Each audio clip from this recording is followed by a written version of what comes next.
আসসালামু আলাইকুম প্রিয় দর্শক। হেজ দ্য লেবারে আজকের আলোচনার বিষয় একজন শ্রমিকের নিয়োগপত্র কেন প্রয়োজন।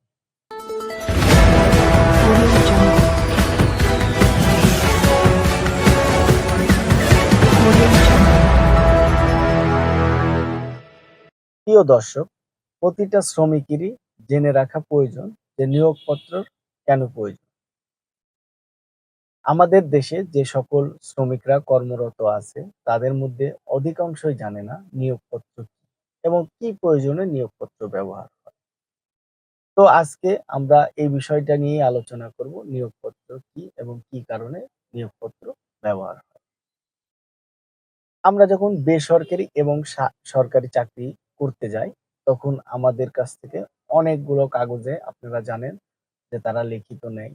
আমরা এটা করতে পারবো, আমরা ওটা করতে পারবো, আমরা এটা পারবো না, ওটা পারবো। আমাদের ডিউটি অ কত ঘন্টা হবে, কত ঘন্টা হবে না, আমরা কত সেলারি পাবো, কত পাবো না। এ বিষয়ে কোম্পানির কাছে বিভিন্ন তথ্য থাকলেও আমাদের কাছে কিন্তু এ ধরনের কোনো তথ্য থাকে না।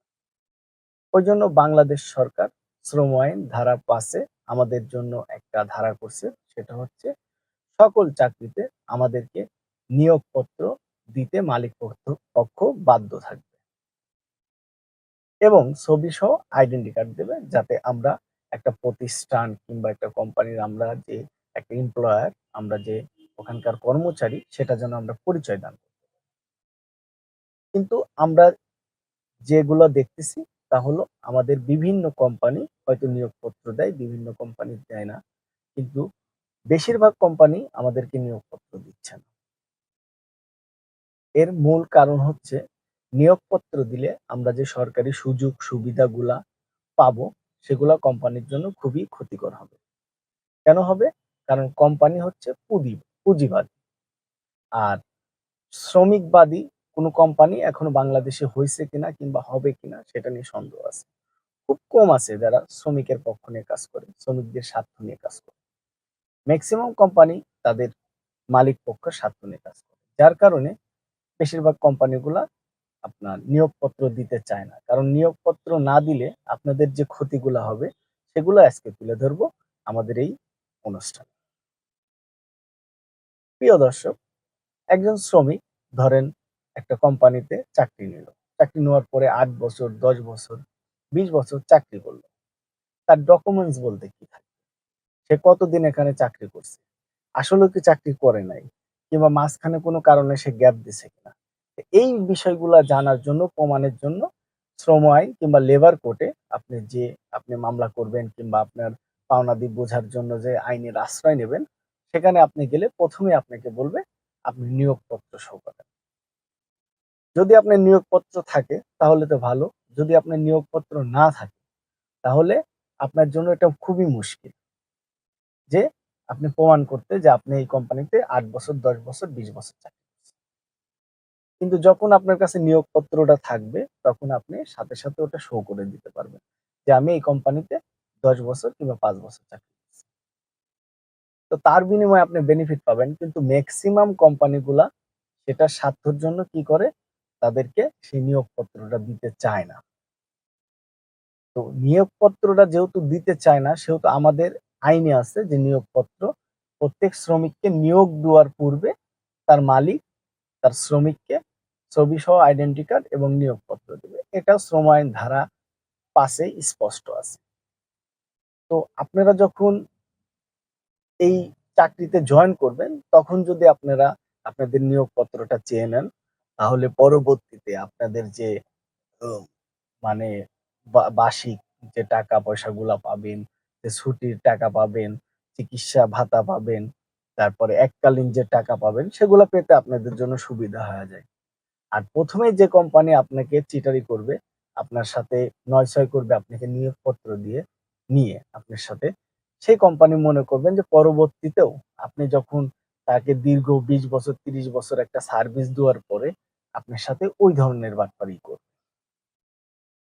প্রিয় দর্শক, এই যে নিয়োগপত্রটা, এটা একটা শ্রমিকের জন্য কতটা গুরুত্বপূর্ণ, এটা আপনার যদি কোনো শ্রমিক কখনো মামলা করতে যায়, সে বুঝবে।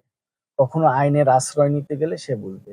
এবং ম্যাক্সিমাম একটা উদাহরণ দিই, বাংলাদেশে যদি আপনার ৫০,০০০ কিংবা ১,০০,০০০ কিংবা ২,০০,০০০, হ্যাঁ? কিংবা ১,০০,০০,০০০ও যদি প্রাইভেট গাড়ি চালক থাকে, তাহলে তাদের কারোরই নিয়োগপত্র নাই। কিছু গাড়ি চালকরা যারা বড়, বড় প্রতিষ্ঠানে চাকরি করে তাদের নিয়োগপত্র আছে। তারা সরকারি নিয়ম অনুযায়ী ফ্যাসিলিটি। কিন্তু আমাদের এই যে প্রাইভেট চালকরা, তাদেরকে এই যে নিয়োগপত্র দিচ্ছে না, এর যে ফল সেটা আপনারা দেখতেছেন যে বিভিন্ন সময় মালিক পক্ষ চাইলেই তাদেরকে বাইর করে দিতে পারতেছে। মালিক পক্ষ সারাদিন ডিউটি করে আসার পরে সকালে বলতেছে, "তোমার আসা লাগবে না।" এরকম বিভিন্ন তাদেরকে মানে হয়রানি করতে পারে। তারা ১০ বছর ৫ বছর চাকরি করার পরে একটা নোটিশে, ১ দিনের নোটিশে, ১ ঘন্টার নোটিশে তাদেরকে চাকরি থেকে বের করে দিচ্ছে। তাদেরকে ৩ মাসের সেলারি কিংবা যে কয় বছর চাকরি করছে প্রত্যেক বছরের জন্য সে যদি ১,০০০ ১ মাসের করে সেলারি পায় কিংবা ২ মাসের সেলারি পায় কিংবা ৬ মাসের সেলারি পায়, সেই বিষয়গুলা তারা কিন্তু তোয়াক্কা করছে না। কেন তোয়াক্কা করছে না? কারণ তাদের কোনো নিয়োগপত্র নাই, সরকারি কোনো নিয়ম নাই, শৃঙ্খলা নাই। তাদেরকে শ্রমিক হিসাবে যেভাবে মন চাচ্ছে সেভাবে ব্যবহার করতেছে। আগেকার যুগে যেরকম দাসদের ব্যবহার করত, এখন এই যে প্রাইভেট চাকরির যে শ্রমিক কর্মচারী আছে তাদের সাথে সেই ধরনেরই ব্যবহার করা হচ্ছে। শুধু পার্থক্য হচ্ছে তখন তাদেরকে বলা হতো দাস, এখন তাদেরকে বলা হচ্ছে কি? কর্মচারী। তো সুপ্রিয় দর্শক, এটার আজকের যে নিয়োগপত্র নিয়ে যে আলোচনাটা, সে আলোচনার মূল বিষয়টা থাকতে হবে যে আপনার প্রত্যেক শ্রমিক নিয়োগ দেওয়ার সময় যদি মালিক পক্ষর কাছ থেকে আপনি আপনার নিয়োগপত্রটা বুঝে নিতে পারেন, তো আপনি বলতে পারেন যে শ্রম আইন ধারা ৫ এ আছে যে প্রত্যেক শ্রমিককে নিয়োগপত্র দিতে হবে। তা আপনি কেন দিবেন না?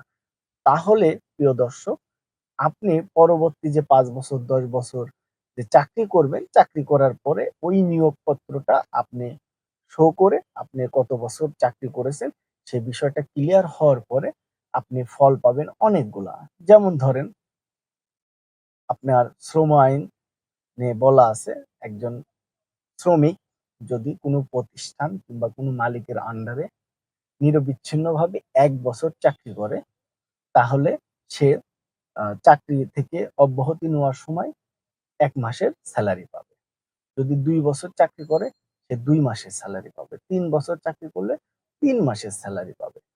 এবং বলা হয়েছে শ্রম আইনে আরো বলা হয়েছে যে যদি সে আ প্রত্যেকটা আ মালিক যদি কোনো শ্রমিককে বাদ দিতে চায় কিংবা তাদেরকে না রাখতে চায় প্রয়োজনীয়তার অতিরিক্ত কারণে, তাহলে সে শ্রমিককে কমপক্ষে ১ মাস আগে বলতে হবে কিংবা ১ মাসের সেলারি তাকে দিতে হবে।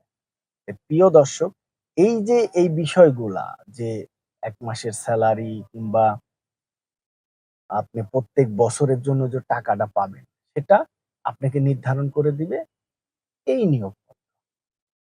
সুতরাং প্রিয় দর্শক, আজ থেকে আমরা একটা মানে লক্ষ্য উদ্দেশ্য নিয়ে আগাবো যে আমরা যেকোনো চাকরি করব, যেকোনো বিষয়ে, যেকোনো চাকরিতে আমরা নিয়োগপত্রটা চেয়ে এবং প্রত্যেকটা ভাইদেরকে আমরা বোঝাবো যে নিয়োগপত্র একজন শ্রমিকের জন্য কতটা গুরুত্ব। প্রিয় দর্শক, আজকে আমাদের আলোচনাটা অনেক লং হয়ে গেছে। তবে ছোট্ট একটা উদাহরণ দিয়ে শেষ করব। এই নিয়োগপত্রর আন্দোলনটা কিন্তু খুবই গুরুত্ব। আপনি প্রশাসনের কাছে যান আজকে শুধুমাত্র একটা বিষয় জানতে যে, "স্যার আমাকে তো অমুক বসে বের করে দিছে, আমাকে আপনারা সাহায্য করেন।" তাহলে দেখবেন প্রশাসন আপনার কাছে ১ম এই বলবে, "ভাই আপনার কি নিয়োগপত্র আছে?" যদি বলেন যে নাই, তাহলে বলবে যে আপনার জন্য সরি কিছু করতে পারলাম না। এটা যদি না বলে আমার কমেন্টে এসে জানাই দিয়েন যে, "ভাইয়া এটা বলে নাই, উনি আপনাকে সাপোর্ট করছে।" আমি এটার ভুক্তভোগী। সুতরাং প্রত্যেকটা শ্রমিক নিয়োগের ক্ষেত্রে আওয়াজ তুলতে হবে, নিয়োগপত্র বাধ্যতামূলক হতে হবে। আসসালামু আলাইকুম ওয়া